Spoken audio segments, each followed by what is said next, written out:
हिरण्मयेन पात्रेण सत्यस्यापीतं मुखं योऽसावादित्यपुरुषः सोऽसावहम्। ॐ खं ब्रह्मं असतो मा सद्गमय तमसो मा ज्योतिर्गमय मृत्योर्मामृतं गमय। देवदयानन्दं वेदविज्ञानभारतीं सत्यवेदार्थरत्नानि सर्वेभ्यः तपोविज्ञानभूतात्मा वेदार्थानां प्रकाशक प्रणूयते दयानन्द ऋषिकोटि मुपागत। यागानां वास्तवं येन श्रोतानामक्षमेधया विवृतं याज्ञवल्क्येन श्रद्धया तं नमाम्यहम्। प्रधान यशस्वी प्रधान सुनील अरोड़ा जी, मंत्री श्री त्रिपाठी जी, कोषाध्यक्ष तो आज आए नहीं शायद, पर ये बहुत खुशी होती है ऐसे देखते हैं। तो मैं मेरी बात में तो सीमित शब्दों में बता रहा हूँ आपको। ये मेरा कोई भी प्रयास नहीं है, थोड़ा बहुत ही प्रयास है मेरा तो केवल मेरे सेटिस्फेक्शन के लिए।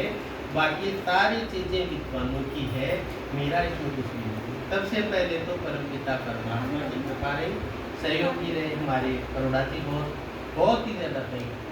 और आगे की अगर अपन देखें, देव दयानंद जी महाराज की कृपा के बिना हमारे को मंत्रों के शुद्ध अर्थ ज्ञात होते नहीं, न जाने किसमें पड़े रहते हैं। जैसे एक पाद अज यानी बकरा, एक पाद का बकरा है, भारत में होता है एक पाद का बकरा। अब आप देखो, आप अंदाज लगा दो, कभी कोई संसार में ऐसा बकरा देखा है क्या जिसके एक ही पैर हो? और वो अर्थ कर रहे हैं महर्षि मूलक साहब इस मंत्र का, तन्नो अज एक पाद के भारत के अंदर एक अजनैनी बकरा है जिसका एक पैर। अब ऐसे अर्थ अनर्थ किए वेदों के, उनमें शुद्धता लाने का काम किया देव दयानंद जी महाराज ने। ऐसा पुनीत कार्य कर नहीं सकते, उनका कितना बड़ा तप है हम सोच नहीं सकते। कितनी मेहनत करके उन्होंने किया, एक बार का बकरा हाथ कर दिया, चल रहा मैं कैसा बहुत बड़े विद्वान है। और ऐसे एक पाद का अर्थ होता है एक केवल मात्र अजन्मा परमपिता परमेश्वर है जो सबका एकमात्र रक्षक है, उससे बढ़कर दूसरा रक्षक कोई हो नहीं सकता। यह अर्थ दिया दयानंद जी महाराज ने निगुंडू में से निकालते। तो कितना महान पुनीत कार्य किया है, सारे मंत्रों को इस प्रकार से लिया। अच्छा, ये पुस्तक लिखने का देखो, विद्वानों की खूब अच्छी अच्छी पुस्तकें हैं। सोमदेव जी के ने जो पुस्तक लिखी है उसमें अर्थ किए, उसमें शब्दार्थ किए हैं, शब्दों के अर्थ दिए बहुत अच्छे। और भी हमारे विद्वान हैं। मैं सबसे पहले जब विद्यार्थी काल में था तो आर्य प्रतिनिधि सभा दिल्ली की एक पुस्तक आती थी पंचमाह्य की, जिसमें सबके हाथों में देते थे कृष्ण बोल आर्य समाज में, और सब बोलते थे उसको देख के मंत्र। उसमें संध्या के मंत्रों का इतना अच्छा अर्थ दिया होता सीधा वो हृदय को संतुलित करता, बहुत अच्छा लगता मेरे को। मंत्र तो वहाँ बैठते उससे याद हो जाते बोलने से। आर्य समाज का सेवक भी मंत्रों का उच्चारण ऐसे कर लेता है जैसे कोई व्याकरणाचार्य कर रहा हो। ये क्योंकि श्रुति है, ये सुनकर याद, परमात्मा की वाणी सुनकर याद रखने वाली है ये। लेकिन अर्थ जो उसमें थे, अब उसमें शांति प्रकरण और उसके अर्थ नहीं थे श्रुति बात के, जैसा वेद जी बता रहे थे।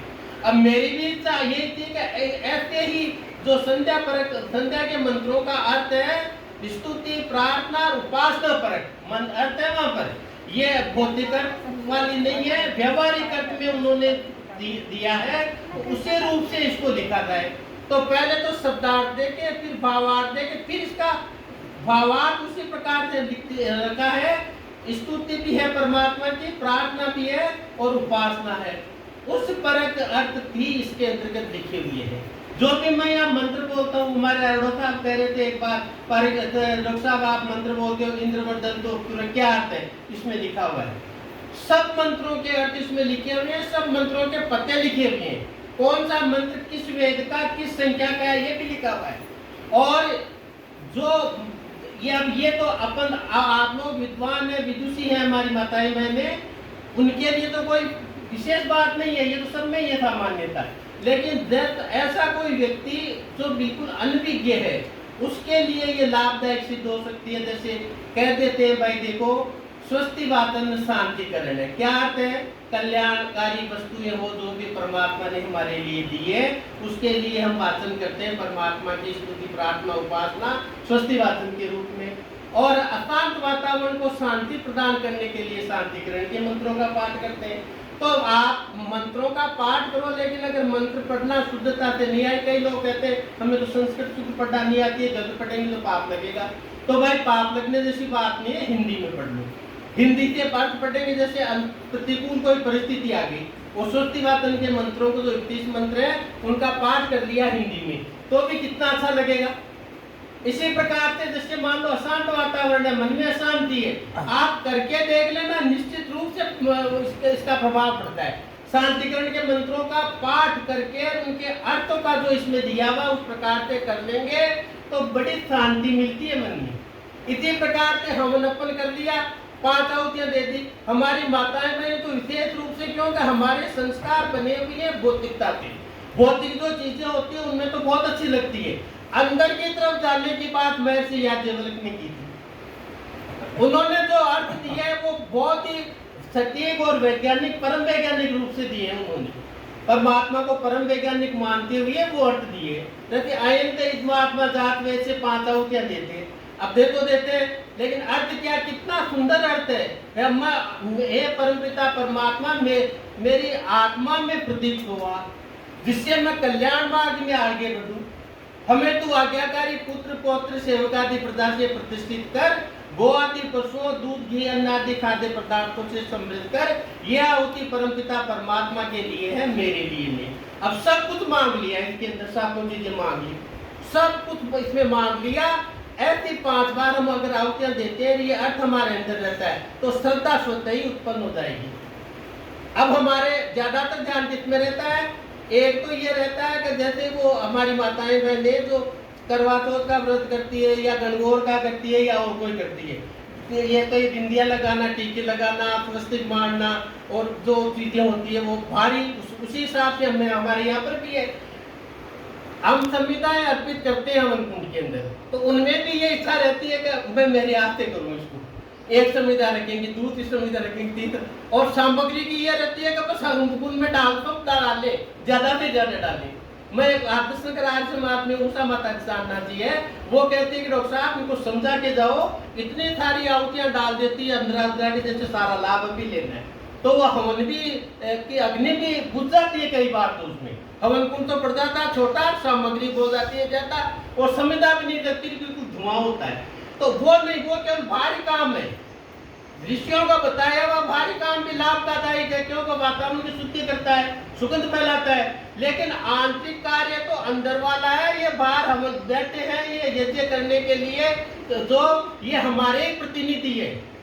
इस यज्ञ के अंदर जो हम दान देते हैं आर्य समाज को, उसमें हमारा भी हिस्सा है। ये आहुति डालते हैं उसमें हमारा भी भला हो जाएगा। ये अगर भाव हो तो भाग दौड़ नहीं बचती, ज्यादातर यही होता है। और हमारे कर्मकांडी भाइयों ने तो आगे इसको प्रसारित करने के लिए और कर दिया, जैसे कहीं भी लिखा हुआ नहीं है ऋषि का, ये नारियल का गोरा लो और उसमें छेद करो और उसमें वो डालो और पूर्णाहुति में वो कर दो, खड़े होके वसु पत्र के ऊपर डालो, मंत्र सारे इसमें लिखे हुए, अर्थ लिखा हुआ है। लेकिन ये आटम पर दयानंद जी महाराज ने नहीं बताया।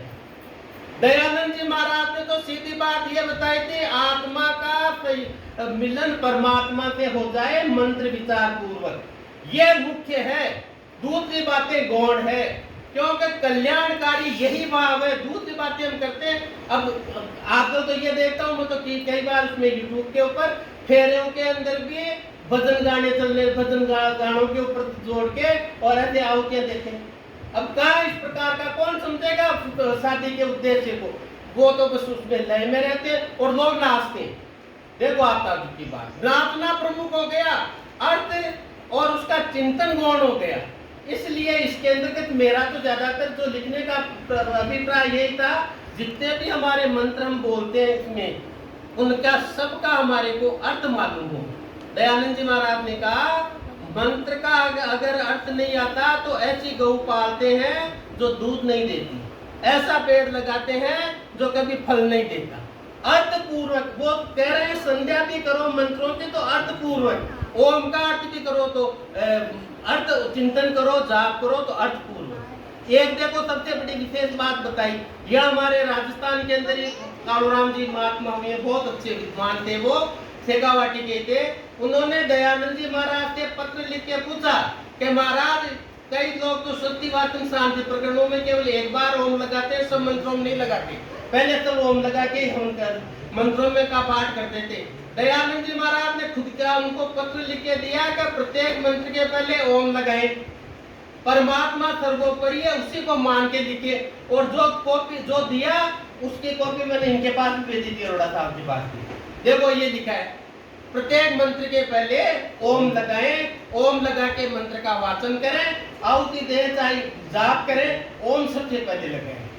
तो उस बात का भी हम ध्यान रखें। इसके अंदर प्रत्येक मंत्र के अंदर ओम सर्व रक्षक का अर्थ किया हुआ है, उसके बाद भी मंत्र का अर्थ किया हुआ है। भजन के अंदर जैसे अरोड़ा साहब बता रहे थे, एक सूक्ष्म रूप में दोहा लिख दिया भाई, इस मंत्र का सार क्या है, हम क्या कहना चाहते हैं मंत्र के माध्यम से, वो उसके अंदर बता जाता है। जैसे ओम का जैसे चिंतन किया, जैसे ओम क्या है तो मुख्य नाम इसका ओम अनुभूति प्रसिद्ध, योगी जपते हैं इसे गाते हैं सबसे, ये पहले लाइन दे दी, ध्यान उधर चला है। और उसके बाद इसके अंदर तो थोड़ा भजन तो दो ही दिए मैंने, जैसे दो स्तुति परक हो गए, दो प्रार्थना परक हो गए, दो उपासना परक हो गए, दो ऋषि दयानंद की महिमा का हो गए, दो हमारी आर्य समाज के सिद्धांत उनकी महिमा में हो गए, वेद का के अंदर भी वेद की महिमा का भी इसके अंदर है, ज्ञान का सागर चार वेद। इसी प्रकार से ये इसमें प्रयास किया मैंने, परमपिता मेरा इसमें कुछ भी नहीं है, विद्वानों का ही सब कुछ है। मेरे को जो अच्छा लगा मेरी अंतरात्मा में वो केवल मैंने उसमें मेरे संतुष्टि के लिए लिखा है, कोई प्रसिद्धि या को प्राप्त करने के लिए नहीं है। परमात्मा मेरी प्रार्थना स्वीकार करी, इनके अरोड़ा साहब का बहुत अच्छा सहयोग मिला और ये पुस्तक आपके हाथ में आ गई। मेरे को भी बहुत अच्छी खुशी है कि जो मेरे अंदर भाव थे वो आप सब को मालूम लग जाए, और मेरे को जो लाभ हुआ है उससे आप सभी लाभान्वित हो। मैं परमपिता परमात्मा से प्रार्थना करता हूँ, हे परमात्मा हमारी युक्ति सदा आपके साथ रहे, क्यों आनंद की कमी है हमारे में, हम आनंद के अभिलाषी हैं, आपके अलावा आनंद संसार में कहीं मिल नहीं सकता।